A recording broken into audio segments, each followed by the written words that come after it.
Oh man. Small victories inside of large victories. All right, let's go to round 3. You did top 8, and you are a powerful wizard, so. All right. What is round 3? Okay, so this is where the woes a little bit start happening. If I bring up that graphic from before. So in round 3, I get paired against Mogd. Mogd is actually lost round 1 by round 2. So because this tournament was 21 players, there's a bye in every round, and there's a bunch of pair downs. And I got hit with every goddamn pair down in this goddamn tournament.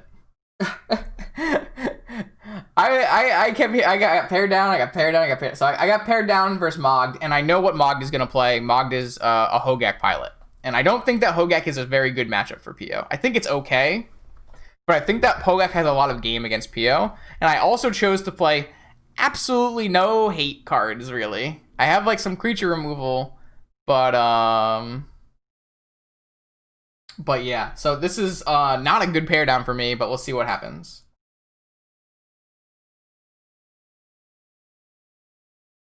This hand's great. I know that my opponent is on Hogaak, and one of the absolute top tier best cards against Hogaak is Monastery Mentor. So I have a Force and a Monastery Mentor, and I'm very, very happy.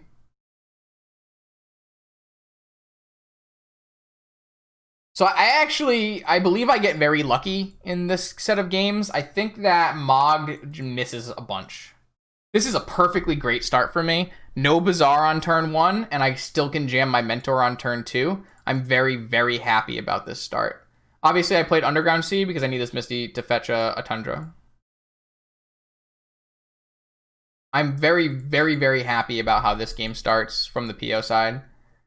They try to jam a Deathrite. I just force it. There's like not very many targets to force, and I just want to go. I want a monk token. One of these planeswalkers is uncastable, so I mean they're both pretty much uncastable. So definitely I just jam a force here. I start cantripping. So I'm just gonna go through this real quick because it really doesn't matter. I'm just playing spells and making big monks.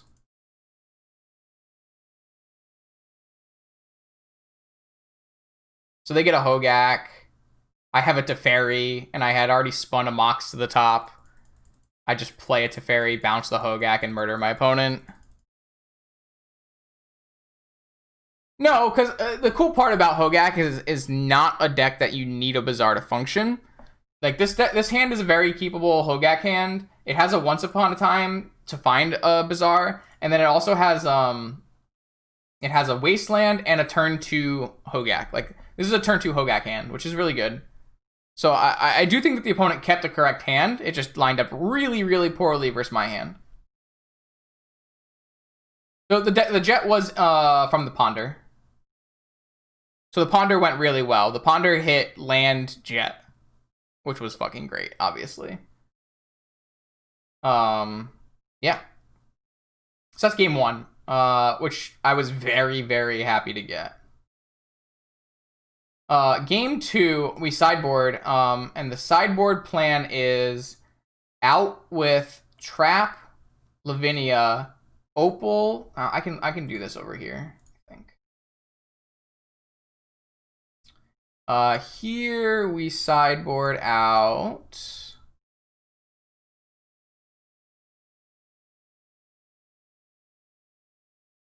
We sideboard out Remora. I'm not sure if we sideboard out Fluster, Trap, Opal. We're sideboarding in Caracas, Disenchant, Balance, Swords, Blightsteel, and then Lavinia. I think that's how it works. It's a top got sideboarded out somewhere. How did I sideboard out a top here?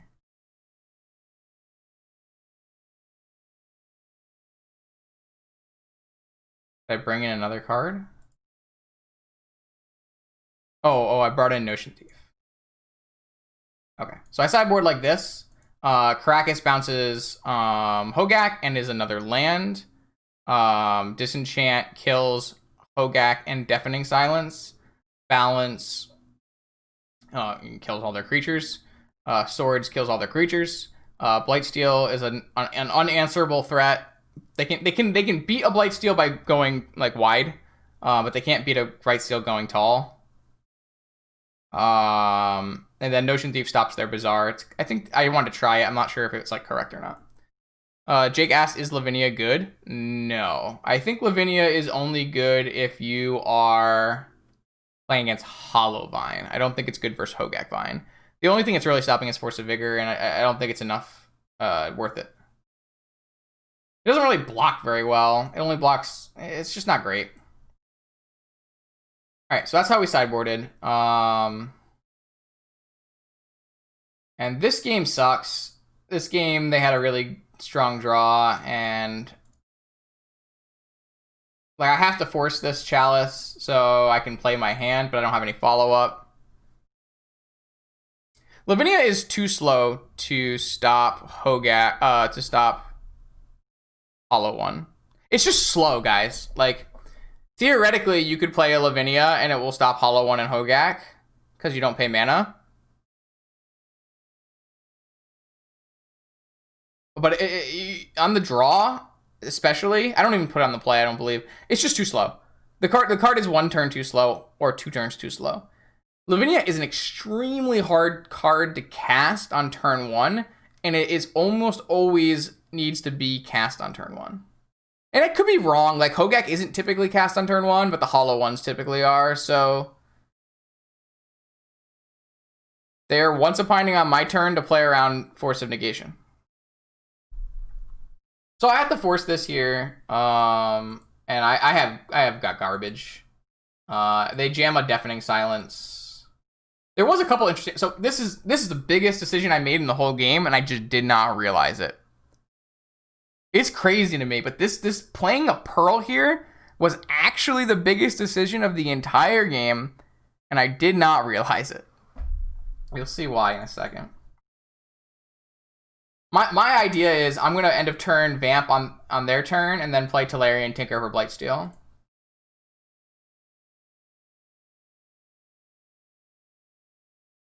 So this goes really bad for me. They've been a Vengevine, a Hogaak. They play a Hollow One. So Lavinia would actually have been pretty good in this hand because they played a Deafening Silence on turn 1 and we had the on-color Moxen, but... Yeah, so this is really bad for me because now I'm looking at the opponent's board and I'm like, I don't think Blightsteel is going to get the job done here.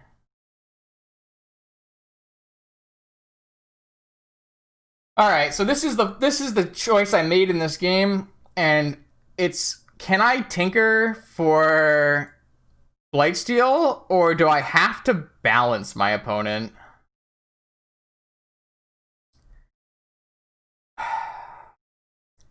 Balance does hit their whole board and their Savannah. But it's gonna leave me... I'm very hard pressed to win the game. And the reason for that is I am gonna lose my Emerald, and I just have no cards that do anything. I have to top deck exactly Tinker to win. And I just... The way I thought about it was...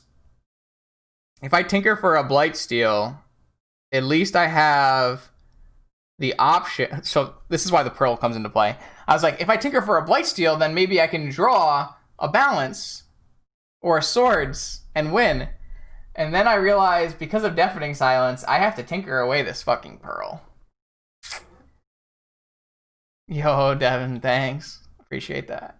So because I played the Pearl... My Tinker line got a lot worse, but I can play the Balance line. But I just think the Balance line sucks. I really just am not happy with balancing here, but I think I was supposed to. I didn't choose to, but I think I was supposed to. It wouldn't have ended up working out, as you'll see, but I did tinker for I did Vamp for Tinker, and I put a Blightsteel into play, and I prayed, and I didn't pray hard enough. Because like I'm just like not beating this Deafening Silence in any sequence of draws, basically. So I'm like, my cards that matter in this game are Blight Steel and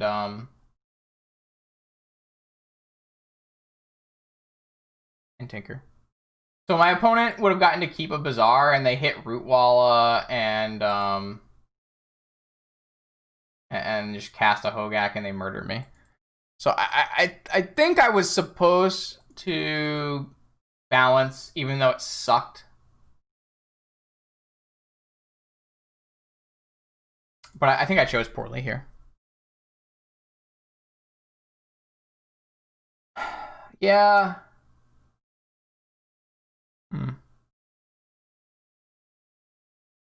So I could have won this game. Opponent actually made a really good play. I didn't notice this. So because opponent left back this Vengevine, they got rid of my only out here. So if they leave back only Hogaak, I can draw Caracas, bounce Hogaak, and win.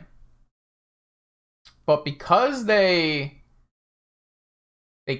just kept this Vengevine back. Wow, I didn't really notice that, but that's a really good play. Interesting. Huh. Yeah, so I think I chose wrong. I think I'm gonna lose anyways, but I draw? No. I think I was gonna lose anyways, but I think I would rather, if I went back in time here, I probably would balance. Oh, now I don't know where I am.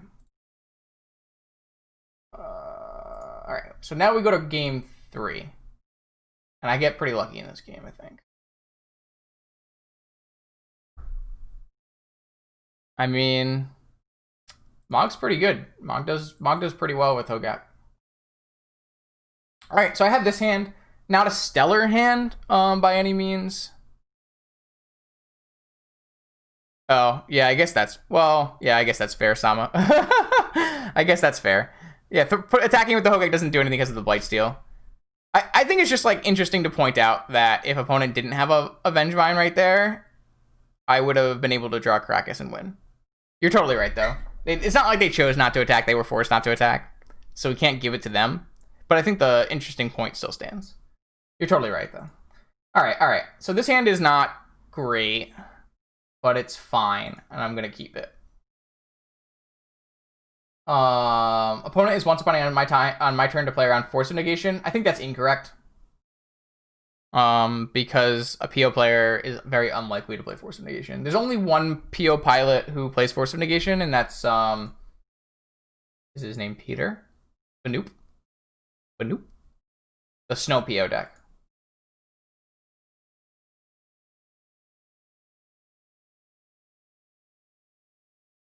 So I'm gonna just time walk. I'm looking for a Mox in here to build towards a PO.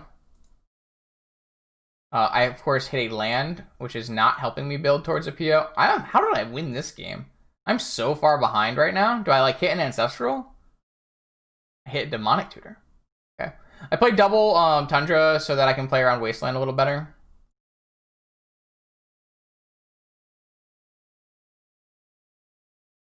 They pause here, which I suspect is Force of Negation. Force of Vigor, but I think they jam a Silence, which I just counter. And then I untap Demonic. So if they had a Force of Vigor, they should do it right now with this on the stack, because I can't keep my top, right? I guess it does let me just draw a card off top, so maybe that's not good enough. Yeah, Cho, but what if they just untapped, activated Bazaar, and put 2 Vengevines and 2 Hollow Ones into play? They haven't had a turn yet. I have nothing. I would consider myself very far behind. With them having 6 cards and me having 0 cards, I think that's considered being behind. I guess it depends on your definition of what being behind means, but to me, I would say I was behind there. So what do I choose to do here? Tinker?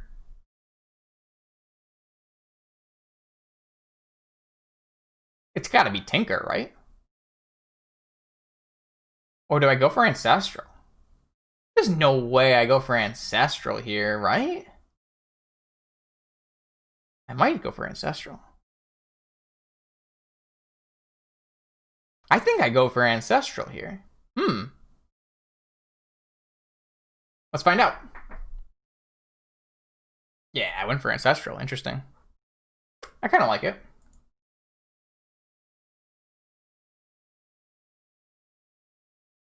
Kind of a brick.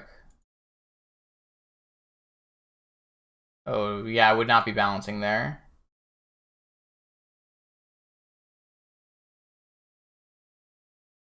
It's Ancestral or Tinker.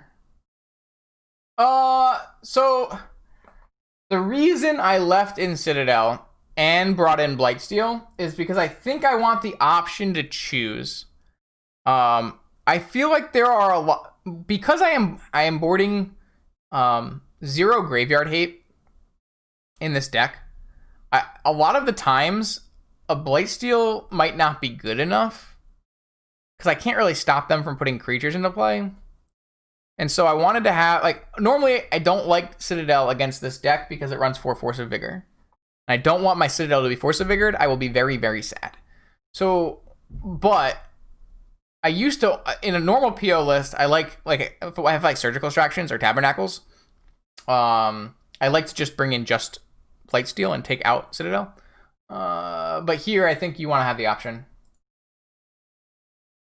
So opponent has the Bazaar that they found off of Once Upon a Time. Let's see what happens. Yeah, I got very lucky here. So opponent has double Vengevine Hogaak, but not 2 creatures, which is very hard for them not to have 2 creatures when they have a green source. But I'm very lucky. What can I say? So, like, if I had gone for Tinker and Tinkered this turn, I think my Tinker line loses. So that's why I went for Ancestral. So opponent did have a hollow one, but they had... So what we can learn from this sequence here is that opponent has no creatures that are not Collector Oof or Hogaak in their hand. I guess that's not true. They could have Stitcher Supplier, because this is a Savannah and not a Bayou. It means they have no Deathrite Shamans. I guess that's the only thing it means, is they have no Deathrite Shamans and no hollow ones. Can be the only thing it means. And no Root Wallas, but obviously they would have pitched a Root Walla and murdered me. So it's kind of interesting that opponent chose to even play this hollow one, and I kind of think it was a mistake. If opponent holds this hollow one in hand, they have a much better shot of activating their Vengevines on the next turn. So I'm not sure about playing this hollow one here. Very interesting. I don't think I would, but I don't know opponent's hand, so I'm not sure. Like, maybe they had to... Nah, they could have just held it. I don't know. I would suspect opponent should have held. So this is a sweet 3 cards off the top for sure. So this is draw Narset, activate Narset, disenchant the hollow one so they can't attack the Narset. They can't activate Bazaar to draw cards because of Narset. I mean, they can, but they won't be able to draw extra cards off their Bazaar because of Narset. So it's going to be very hard for them to get a Vengevine into play. This is just a sick top 3 cards.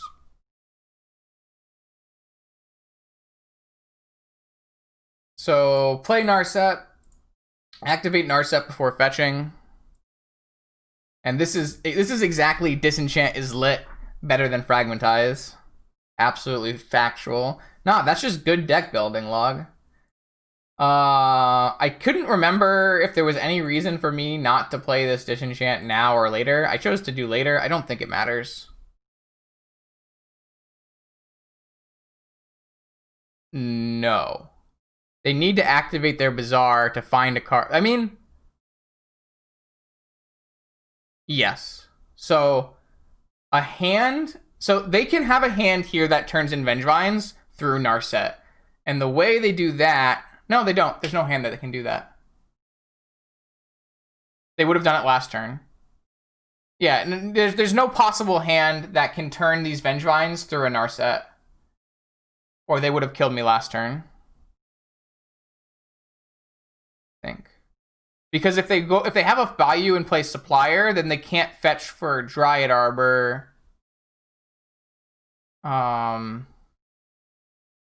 Yeah, I don't think so. I can't think of one right now. So this is great. This is obviously great. They would have, if they held the hollow one, there's a bunch of hands. No, that's a great question. That's an absolutely great question. I think that's a perfectly good question to ask. The big thing is opponent made probably a mistake in playing this hollow one, which is going to let us win this game. So they did draw or had the Bayou in hand. So it's likely they just had Bayou Stitcher Supplier in their hand, I would say. What is this? Collector Roof? Oh, Once Upon a Time. Okay, so this is fine. Like, this doesn't do anything. They still can't activate Bazaar. I have a Narset. Their Once Upon a Time found a Windswept Heath, which is not very good here. It's just a Dryad Arbor to help them play Hogaak. So I have to suspect that opponent is probably going to get the Vines back this turn. All they have to do is play the Windswept Heath, fetch a Dryad Arbor, play any 1-drop, cast Hogaak from their yard, and then bring back 2 Vengevines. And it's very likely they're sitting on Force of Vigor. I agree. So what do I do here? I ponder and shuffle. And I have not much going on here, but I did shuffle, so I have a new top activation. I find a Yogwill, which is a very lethal Yogwill. And I'm pretty sure we just go ham. Oh, this is bad, though. I think I brick here. I think I brick here. So I went ham with the Yogwill, but obviously putting the top on top makes my Ancestral a lot worse. And the Ancestral is really the only card I'm casting from my yard. I could have fetched away the top with the Tarn. I'm surprised. Oh, do I do that? Ah, I did do it. All right. Never mind. My play is fucking immaculate. No, the one thing is that I need to hit a Moxen, which is really hard to do when I have 3 Moxen in play. Because I want to do Ancestral into Land Time Walk. Converted a Prime Gaming sub? Whoa, I've never even seen that. Appreciate it, though. You're a powerful wizard. Alright, so I draw, I find Probe, I probe my opponent. My opponent has the Force of Vigor Deathrite Shaman. So we know that if opponent does not Force of Vigor, they can play Hogaak. Because they have green one spell, and then this gets a Dryad Arbor, and the Dryad Arbor casts the Hogaak with the Deathrite Shaman. 2 spells, bring back my Vengevines. So I know I'm kind of in dire straits here. I'm still looking for that Moxen to play Time Walk, which I don't get. So here I am forced to play Ponder, which is not bad for me. Mentor and Snapcaster are good because Mentor is a stupid card, and Snapcaster is snapping back Time Walk. Really, really good for your Ponder here. So this Mentor should beat the double Vengevine, Deathrite Shaman, Dryad Arbor, Hogaak hand, because I do have a Krakus for the Dryad Arbor. Oh, sorry, the Hogaak as well. So now I feel really good about my chances.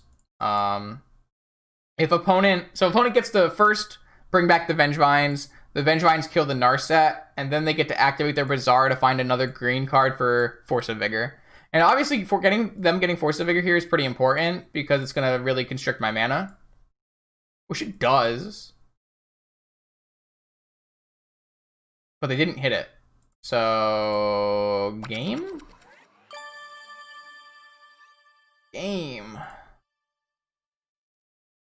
Yeah, snap. Time Walk. Game.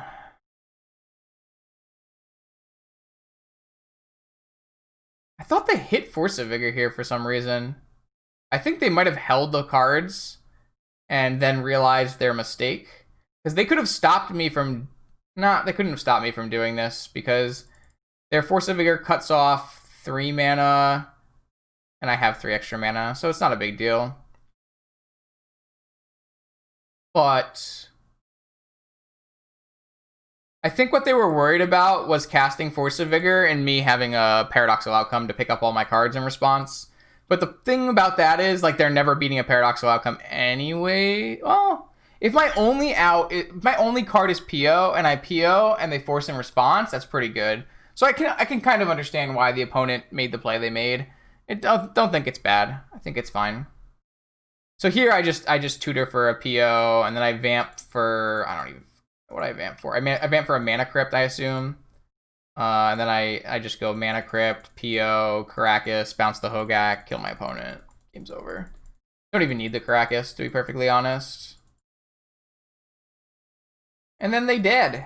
So I think opponent misplayed with their hollow one. If they had chose to hold the hollow one, we lose this game.